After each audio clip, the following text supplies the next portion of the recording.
I started off this life sharing my mother's womb with another dude. We were about the same weight, so we probably shared about equal amount of space in there. The concept of equal sharing is so deeply programmed into my consciousness that you'd think I couldn't survive in a world of such astronomical inequalities between genders, social classes, and among species. Interestingly, I find far greater wisdom in sharing less with everyone and more with the right kind. Being emotionally stable, resilient, and not needy for external validation, like most extroverted people do, and being conservative around both giving and taking seems to just make sense. And as being less bucks come naturally to me, it's not naturally a challenge, yet still a bit of an act of defiance in a world that expects me to give more for much less, especially as a woman. But I consider myself one of millions of now awakened women who grew up seeing their mothers and grandmothers endlessly give and sacrifice, be codependent, get sick in the process, yet continue despite the suffering and the consequent unhappiness, the complaints, the protests, only to create around themselves a whole gang of unappreciating, entitled peoples who only take the giving for granted and thus decided, no, not going down that road. It's effectively programmed into my brain through observation that women who give mindlessly from a place of insecurity are screwed and should therefore learn to give less. That involves giving less of everything from her time, giving fucks, giving care, giving presents, giving services, to giving unearned compliments, giving unearned anything, especially unearned respect and trust, which rarely seems to serve much good in a world that defines being a good woman as being an endlessly giving tree of love, compassion, kindness, care, validation, her bodily resources, and everything that a baby requires of a mother. But the sting of a bad label is far less painful than the cost of a label that implies a life of indentured servitude, don't you think? That being said, I do believe there's a healthy balance of give and take that can be achieved, and there's a way to exercise this without being stingy. And stingy is, no doubt, a horrible, disgusting trait, especially with men. Sorry for being sexist here. In the past, I've explored topics of generosity and stinginess, and personally been tested quite heavily in my personal life with people who all played a role in me calibrating my own personal give and take balance in life. I have experienced extreme givers and the extreme stingy in nearly all the Jewish people I've ever met, and I've come to realize that at the root of any stinginess or hoarding behavior, there's always an emotional depravity or a subconscious fear of depravity. I also suspect there's a correlation between one's capacity to love and the capacity to share, meaning the absence of love can express itself as stinginess, although in a rather tactful attempt, one can rephrase that as frugality. I believe this love deficiency is easier to detect in people who practice greed and excessive wealth accumulation, usually through mass exploitation of the less privileged working class without the proportionate desire to share that wealth. It is otherwise tough to explain why someone who doesn't even need the excess of something refuses to share with those who not only need it but would immensely appreciate it. Neither love nor compassion can be detected in the stingy needy. On the other hand, being more loving doesn't necessarily mean unhinged and mindless sharing. A Bible verse talks about not giving one's pearls to the swine, suggesting that the finite resources should be preserved for those who are a good match in terms of need and value. It is therefore one of the least loving things one can do, and perhaps a sin done unto oneself, when one gives away something precious to someone who will only trash it. Today, of course, everything including the extraordinary has become ordinary and disposable, and even superhuman feats will get no more than 15 seconds of anyone's attention, while doom scrolling a million reels per day on a toilet seat. So today, we're forced to share everything and more to get much less attention, or should I say emotional rewards, such as the love, care, and admiration of others in any sustained kind of way. An artist now has to give away so much more for free just for exposure, for the inkling of an opportunity to compete in a market where odds are stacked up against them. As I mentioned earlier, my response to a world that expects more and more from me has been to give less and less, even as this comes at a heavy financial and social cost. This was a conscious choice on my part and not just a defensive withdrawal of sorts. I'm no more giving away and sharing my art with anyone who won't value it, as I believe that this would be a far worse outcome than they all just burning away without anyone seeing them. And as someone who worked for a lunatic, disgusting, narcissist con artist as his ghost artist during the years I lived in Germany, just to have a steady income, I already paid a very hefty price for sharing my most precious with the least deserving, so I learned my lesson well. I prefer to hold the power to determine the value of something I am or have. How healthy is it, for instance, to measure someone's worth as a human being with their financial net worth, as we typically do under patriarchal capitalism? Or say the value of their art. The bozo I work for in Germany has zero value as an artist, as he is less than 2% involved himself in the conception and execution of the so-called art, yet the art that gets associated with his name is appraised at a very big monetary value by his accomplices, just because of his pre-existing money, the social connections through his ethnic community, and thanks to the same psychopathic personality with the reckless risk-taking behavior they attribute also to investors who succeed. Deep down, we all know this kind of inflated, unsubstantiated appraisal is deeply unjust and inhumane and a pathological yardstick to use. We know deep down more internet likes doesn't translate into more authentic love and fulfillment. The marketplace value assigned to something is dependent on a multitude of things outside the inherent non-changing value of something that should never have a price tag to begin with, like someone's life. You have to be at the right place at the right time and among those who perceive the value in what you offer based on their needs at the time. Something extremely valuable and precious could still not be perceived as valuable when those whole host of external conditions aren't met. You could be a diamond in the rough, thrown away like trash. If you choose not to share something valuable with those who are incapable of perceiving its value, you aren't being stingy. You're calibrating your give and take balance meters. So I don't share my time, my physical presence, my art, my mental energy, and my money with those who don't need or appreciate it. And let's define stinginess while we're at it, because refusing to give and share can come from either this healthy, balanced attitude and being governed by self-love, which I believe should be practiced especially by women, or from a place of fear and trauma, Growing up deprived or exposed to a heavy indoctrination of scarcity, which is what I believe certain cultures do to their children, even when those children don't personally experience deprivation, may result in an unconscious fear of an imminent, always around the corner, ever-looming concern of lack, going without. Even today, the children of many Germans who lived through the World War suffer from this condition, perhaps in a more pronounced way than many other cultures where wars and famine also took place, but because many German children were in addition emotionally starved, they suffered worse. When you feel loved or at least secure that someone in the family or in your community will have your back if you go broke or needy, you'll feel less of an urge to hoard the resources that you have confidence will be replaced, that will somehow be provided to you. Likely that many people who grew up in certain self-favoring cultures were made to feel that they could only rely on their own community when their resources were scarce, so they developed what most of us experience as stinginess, with many of them while observing quite the opposite high levels of generosity towards those they deem as community. So I believe we can safely say that generosity is linked to a sense of security that goes both ways, meaning both the giver and the taker has to be willing and grateful participants. Achieving this balance makes for a wonderful world, I believe, and it's entirely contingent on healing the emotional root causes of all those fears and insecurities. Another way of examining the give and take balance is through the lens of an energetic dimorphism, or should I say the masculine and feminine elements, which can be observed across any relationship occurring in nature. We have the soil that is a vast void of potential growth, which can be likened to a womb in the female. And that growth is dependent on what and how something is given to her, namely the good seeds, plenty of water, and sun. In other words, nature rewards generosity with good growth. The female instinct to seek generosity and resourcefulness in males is as normal and necessary as anything in nature. The ultimate goal of nature and evolution is healthy growth. So in that sense, generosity does not apply equally across the board. The soil is where resources are generated. The womb is the portal to life, to everything that is. We can't really speak of a generous soil, therefore. We can talk about a well-kept soil that naturally automatically carries all the potential to give back, to multiply, to generate something much greater than what it was given. So in a way, the soil itself is generosity in potential. Yes, we can talk about soil that isn't as rich and conducive to generous amounts of crops, but the lack of fertility there can be attributed to the external circumstances that has robbed it of such capacity.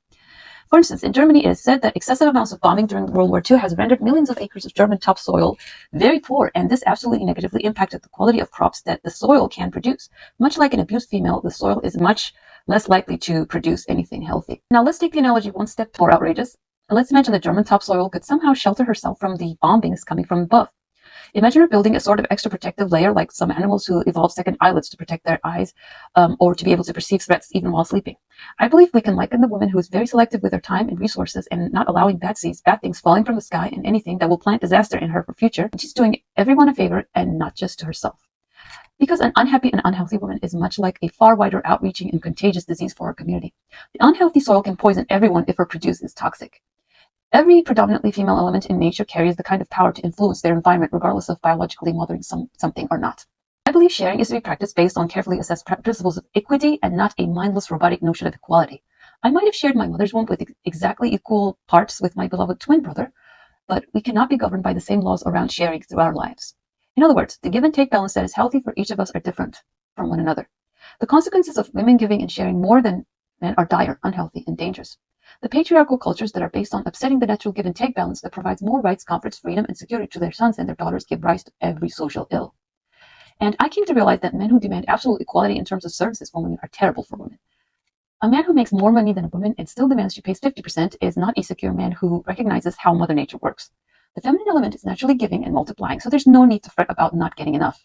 Even a man who helps with household duties and child rearing but demands his wife work full-time on top of giving birth to and raising the kids will cause that woman undue suffering. Because she'll always be more depleted and less happy, while a woman's biology demands more rest and flexibility. A man who keeps account of everything he gives to a woman will deplete a woman sooner or later. A stingy masculine is a net negative and definitely not the sign of a lover, but a deeply wounded, insecure, fearful man who is not ready to stimulate a healthy environment for anyone.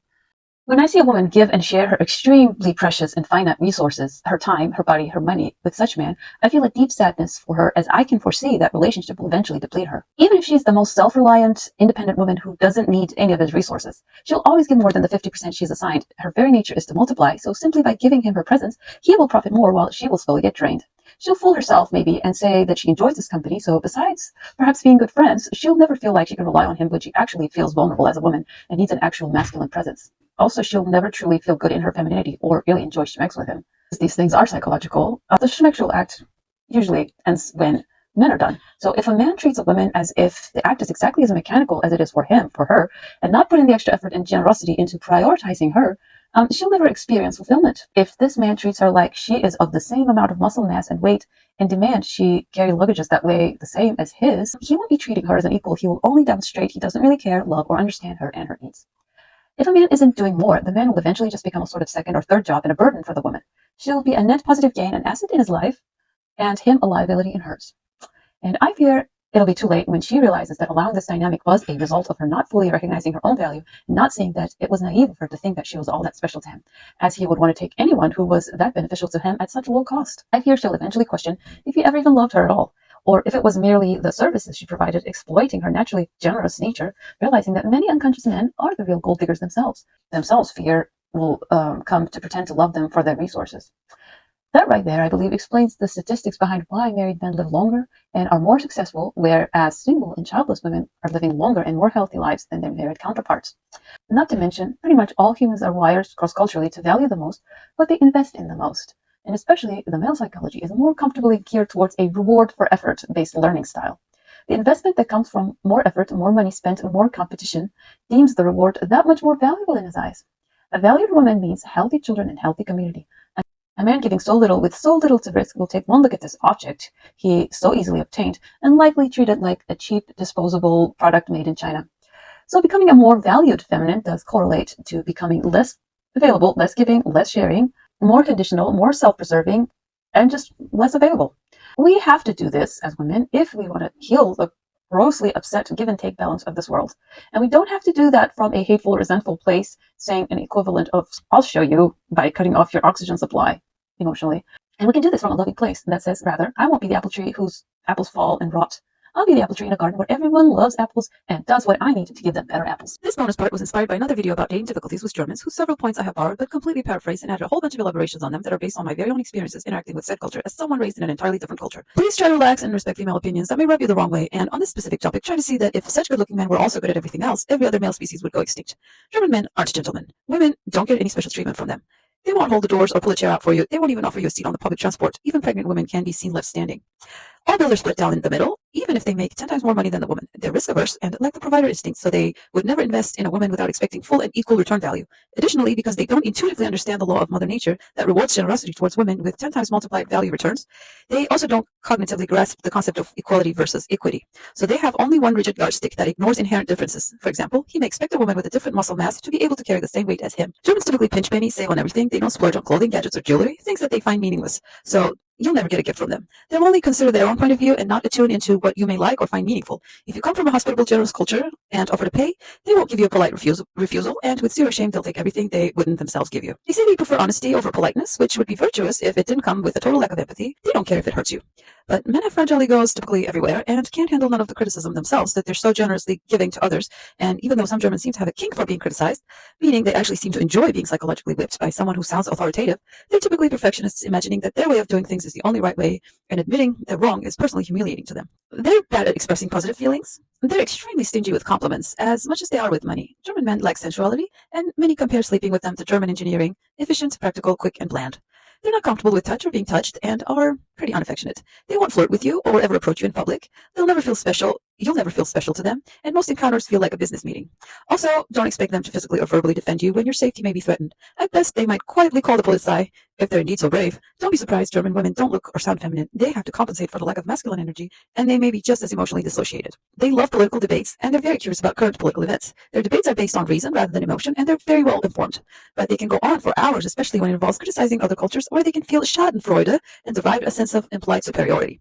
Germans have very little sense of humor, and typically being left-brained, linear-thinking engineer types, as well as being rigid and emotionally repressed, the kind of free spirit and creativity humor takes is consequently often absent. Be ready to let your well-timed witty jokes be hung out to dry, met with an expressionless face. Their understanding of humor is more deadpan than slapstick. They may take all the abstract elements of a joke literally, and your sarcasm won't register, while self-deprecating humor may make them concerned about you. They won't get subtle references or any poetic verbiage. You always have to be concise, literal, and avoid small talk with them. They expect everything to be timed to a T, well-structured, to soothe their anxiety and fear of unpredictable chaos, which is why the realm of emotions frightens them. Forget about relaxing even during vacation with them, because their planned schedules demand absolute loyalty. They're risk averse and don't like what they can't control, like the sand on the beach, so you'll see them laying down two towels on top of each other. Many Germans grew up emotionally neglected and have autistic character traits that render connecting to others somewhat difficult. So if you feel lonely and worthless around them, it's not just you. Have empathy for them, for they probably never had it growing up, and deep down they know they will be abandoned by family, friends, and community, and the government reinforced laws are the only things that they will have to rely on. And finally, you will meet the coolest, most liberated, and free-spirited Germans outside of Germany, because ultimately it is Germany that makes Germans German.